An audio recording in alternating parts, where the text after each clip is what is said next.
जग तो केवल बात बनाए,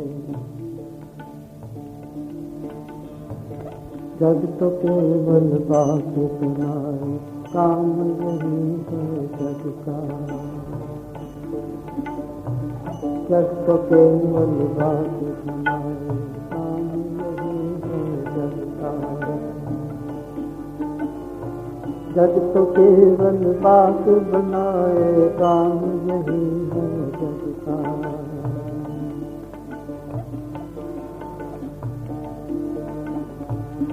जग को काम का, जग को जग का काम करन दो, जग को जग का काम करन दो, जग को जग का करन दो, जग को जग का काम करन दो। तेरा काम लगन का, तेरा काम लगन का। जग तो केवल बात बनाए, जग तो केवल बात बनाए, जग तो केवल बात बनाए, काम यही है जग का। जग को जग का काम करन दो, जग को जग का काम करन दो। तेरा काम लगन का, तेरा काम लगन का। जग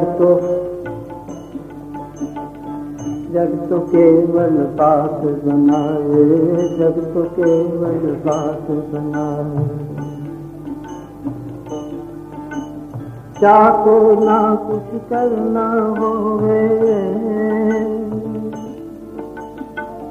जाको ना कुछ करना होवे, बैठे बात बनाए, बैठे बात बनाए।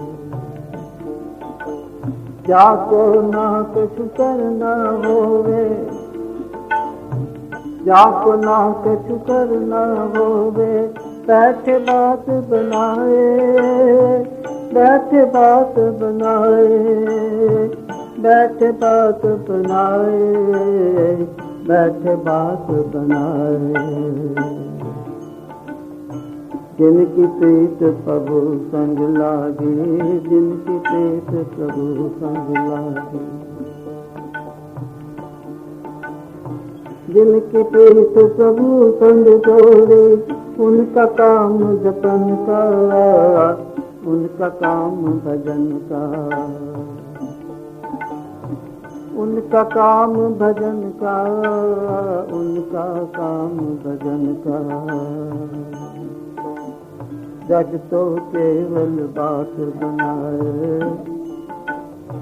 जग तो केवल बात बनाए, बात बनाए।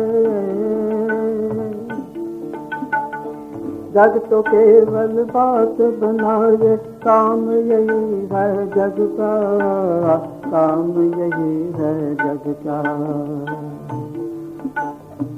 जग को जग का काम करन दो, जग को जग का काम करन दो, जग को जग का काम करन दो।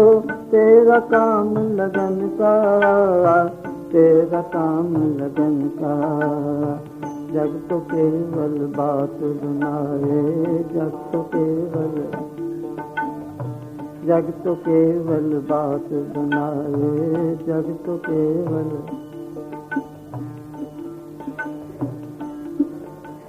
चाल चले अपनी ही जग में,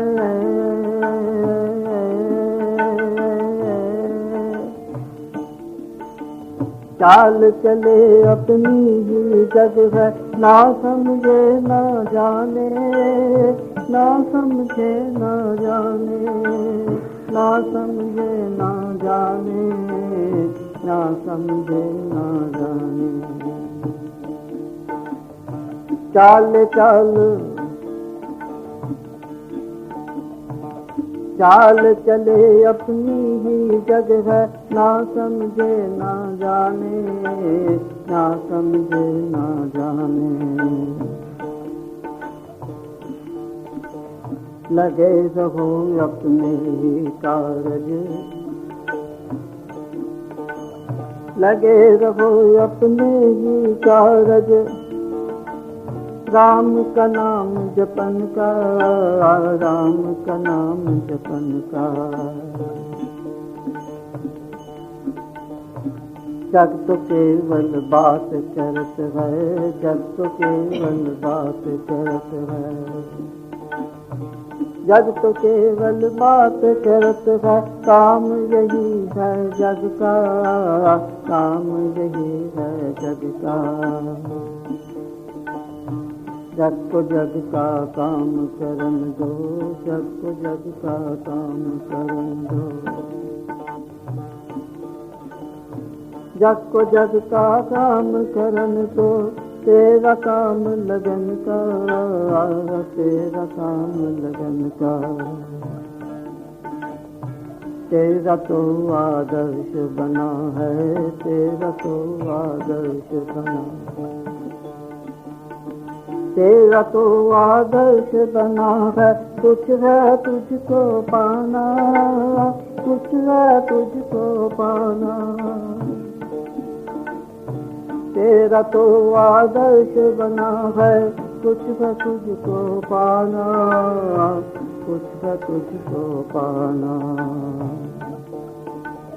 साधन लीन रहो तुम नित दिन, साधन लीन रहो तुम नित दिन। नाही काम खपन का, नाही काम खपन का। जग तो केवल बात बनाए, जग तो केवल बात बनाए। जग तो केवल बात बनाए, बात बनाए, बात बनाए। जग तो केवल बात बनाए। काम यही है जग का, काम यही है जग का। तीर्थ शिवोम सुनो जन प्यारे, तीर्थ शिवोम सुनो जन प्यारे, तीर्थ शिवोम सुनो जन प्यारे। तीर्थ शिवोम सुनो जन प्यारे। जन्म अमोलक तेरा, जन्म अमोलक तेरा। तीर्थ शिवोम सुनो जन प्यारे, तेरा जन्म अमोलक। तीर्थ शिवोम सुनो जन प्यारे, जन्म अमोलक तेरा, जन्म अमोलक तेरा, जन्म अमोलक तेरा, जन्म अमोलक तेरा। करना बहुत जतन है तोरे, करना बहुत जतन है तोरे। करना बहुत जतन है तोरे, करना बहुत जतन है तोरे। पाना पता वतन का, पाना पता वतन का। जग तो केवल, जग तो केवल बात बनाए, जग तो केवल बात बनाए। जग तो केवल बात बनाए, जग तो केवल बात बनाए। जग तो केवल बात बनाए, जग तो केवल बात बनाए। जग तो केवल बात बनाए। काम यही है जग का, काम यही है जग का। जग को जग का काम करन दो, जग को जग का काम करन दो। जग को जग का काम करन दो, जग को जग का काम करन तो। तेरा काम जपन का, तेरा काम लगन का। जग तो केवल बात बनाए, जग तो केवल बात बनाए, काम यही है जग का, काम यही है जग का, काम यही है जग का, काम यही है जग का।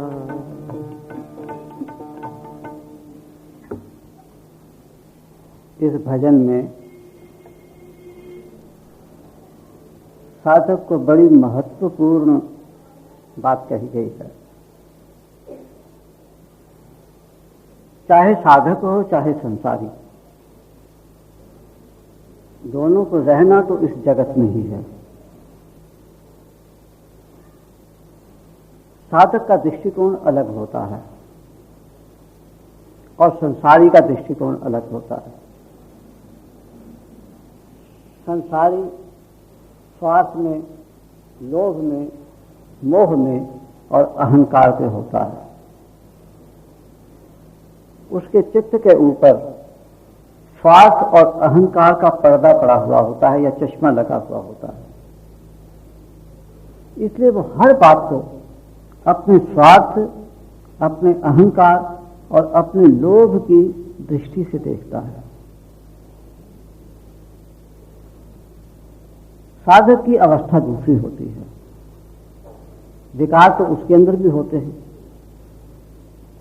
मन उसका भी चंचल होता है, किंतु वो एक लक्ष्य लेकर अध्यात्म की ओर आगे बढ़ रहा होता है। वो ऐसा प्रयत्न करता है कि मैं सारे संसार को अपना समझूं, संसार में अपने प्रीतम को ही देखूं, मैं किससे ईर्ष्या करूं और किससे द्वेष करूं, मैं किसका बुरा मांगूं और किसका भला मांगूं। मेरे लिए तो सभी एक प्रकार हैं, एक समान है। ऐसा दृष्टिकोण साधक का होता है। उसका व्यवहार देखने में तो एक ही समान होता है, चाहे संसारी हो चाहे साधक हो।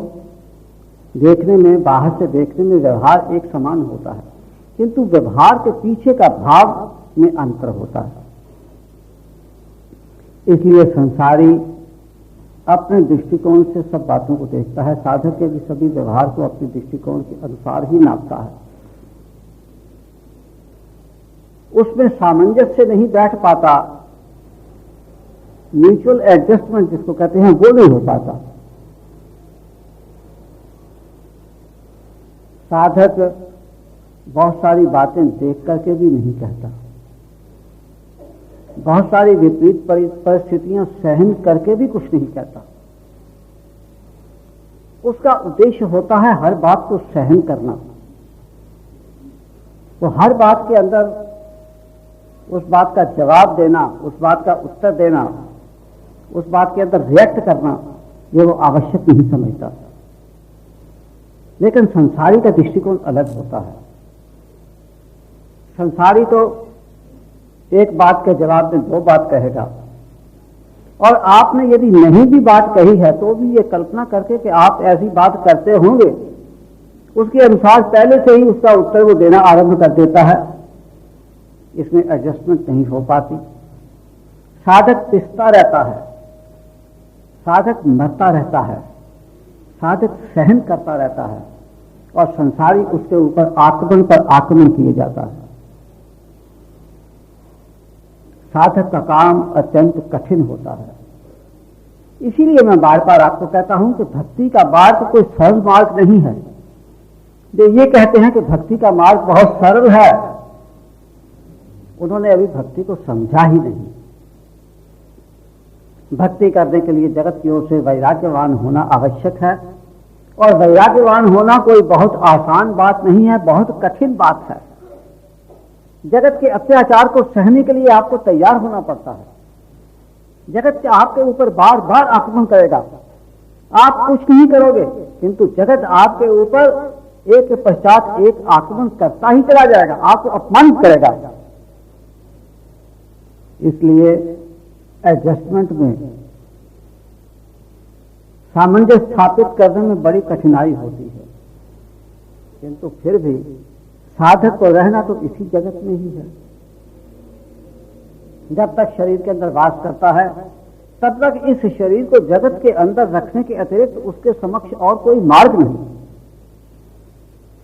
इसलिए सहन करना ही उसके समक्ष एकमात्र उपाय है।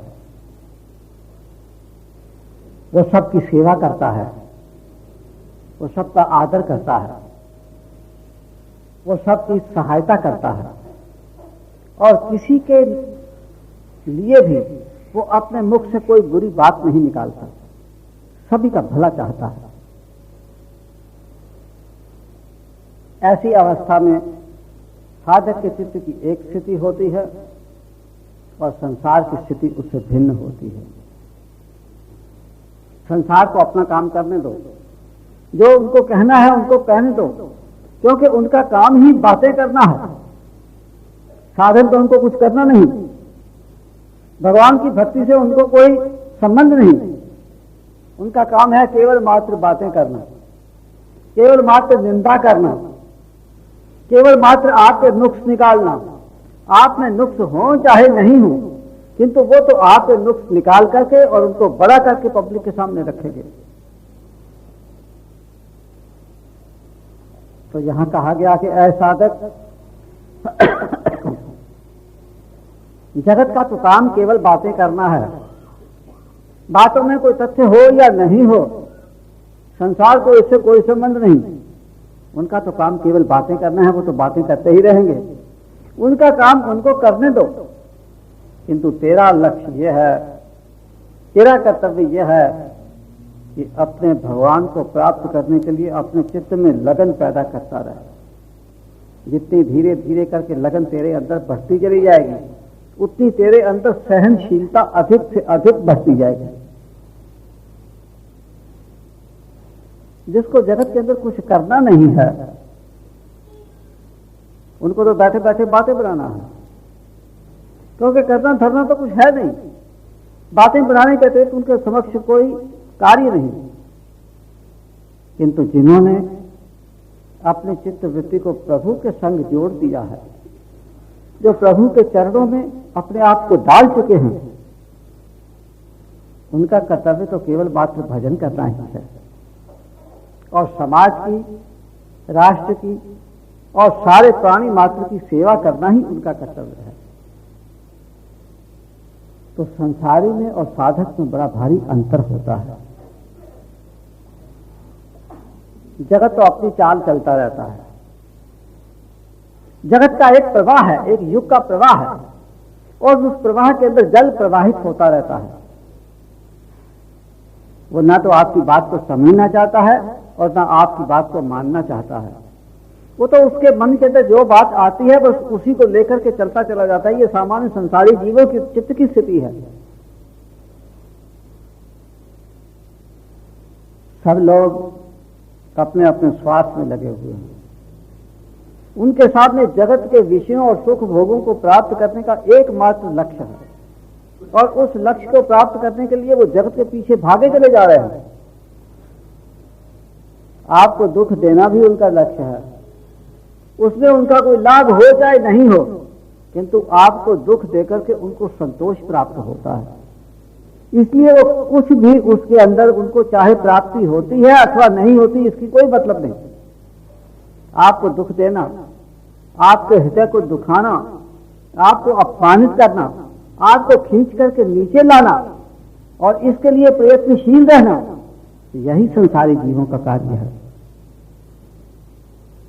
किंतु साधक का काम नाम जपन का होता है, भगवान के भजन का होता है, लोगों की सेवा करने का, और चाहे उधर से उदासीन होकर के और चाहे किसी अन्य तरीके से उसको अपने मार्ग से हटा करके उस विघ्न को अपने रास्ते से दूर करना उसका कर्तव्य होता है। तो जिनके सामने ये लक्ष्य होता है, उनके पास जगत से उलझने का समय नहीं होता। जगत में उलझ जाना, जगत की बातों में अपने आप को फंसा देना, अनावश्यक वाद विवाद में अपना समय व्यर्थ नष्ट करते रहना, साधक के पास इतना समय होता ही नहीं। यदि आप देखो तो जीवन कितना है, जितना जीवन है उसमें से अधिकांश जीवन तो आप सो करके निकाल देते हो, कुछ खाने पीने में, स्नान करने इत्यादि में निकाल देते हो। जो बाकी बचता है उसको आसक्ति युक्त कर्म करके अपने लिए धन संचय करने के प्रयत्न में आप लगा देते हो। और कितना समय आपके पास बचता है भगवान का भजन करने के लिए, और उस बचे हुए समय का भी आप साधन के प्रति कितना सदुपयोग कर पाते हैं, ये आपके सोचने की बात है। इसका अर्थ यह है कि यदि आप अपना समय व्यर्थ नष्ट करते हैं तो आपके समक्ष लक्ष्य कोई नहीं। यदि आपके सामने लक्ष्य है तो फिर आपके पास समय व्यर्थ नष्ट करने के लिए समय है ही नहीं। इसलिए ऐ साधक, तू दिन और रात अपने आप को भगवान के भजन में तल्लीन रख। जो कर्म कर वो भी भगवान की सेवा समझ करके ही कर्म कर। यदि जगत तेरे बारे में विपरीत बातें करता है, तुझे दुख देता है, तुझे छेड़ता है, तो उनको करने दे, उधर लक्ष्य मत दे, उधर से उदासीन हो जा और ये देख के तेरा काम, जो तेरा कर्तव्य है, जिधर तुझे जाना है, जो तुझे प्राप्त करना है, उसकी ओर तू कहां तक आगे बढ़ता चला जा रहा है। यही मन की एडजस्टमेंट है। जिस साधक को इस मानसिक संतुलन को स्थापित करने का गुर प्राप्त हो गया है, जिसको ऐसी युक्ति हाथ में आ गई है कि वो किस प्रकार से अपने मानसिक संतुलन को बना करके रख पाता है, वो जगत के अंदर विजयी होता है। एक ना एक दिन उसकी साधना का सुफल उसको प्राप्त हो जाता है। अंत में कहा गया कि ऐ प्यारे भक्त, तेरा मनुष्य जन्म बड़ा महत्वपूर्ण है, ये बड़ा दुर्लभ है, ये भगवान की कृपा से ही तुझे प्राप्त हुआ है, अन्यथा तेरे अंदर ऐसा कोई प्रारब्ध नहीं था कि तुझे मनुष्य जन्म प्राप्त हो जाता। ये तो भगवान की एक कृपा ही है तो तुझे मनुष्य जन्म प्राप्त हुआ है। तेरे समक्ष कार्य बहुत बड़ा है। तूने भगवान को प्राप्त करना है, अपने चित्त को शुद्ध करना है, चित्त पर से भ्रांति और माया के आवरण को उतारना है। तेरे समक्ष बहुत बड़ा काम है और तेरे पास समय बहुत कम है, जीवन बहुत छोटा है। अपना वतन अर्थात अपना घर, जिस देश से तू आया है उस देश का तुझे पता पाना है। जो तेरा अपना घर है उस घर को वापस लौट करके जाना है। ये बड़ा कठिन कार्य है। इसके ऊपर आप जितना अधिक विचार करोगे कि हम कहाँ खड़े हैं, हमारी वृत्ति किधर है, हमारा स्वभाव कैसा है, हमारी वासनाएं किधर प्रवाहित हैं, हमारे चित्त के अंदर संस्कार किस प्रकार से संचित हैं, यदि इन सब बातों के ऊपर आप विचार करोगे तो आपको अपने आप से डर लगने लगेगा कि हम कहाँ कीचड़ में पड़े हुए हैं और हमारा अपना घर अर्थात जो हमारे आत्मा की वास्तविक स्थिति है वो कितनी उच्च है। उस देश के अंदर आनंद ही आनंद है, कोई राग द्वेष नहीं, कोई घृणा नहीं, किसी से कोई मतलब नहीं, कुछ लेना देना नहीं, कोई अशांति का कारण नहीं, कोई जड़ता नहीं। उस अवस्था को प्राप्त करना आपका लक्ष्य है।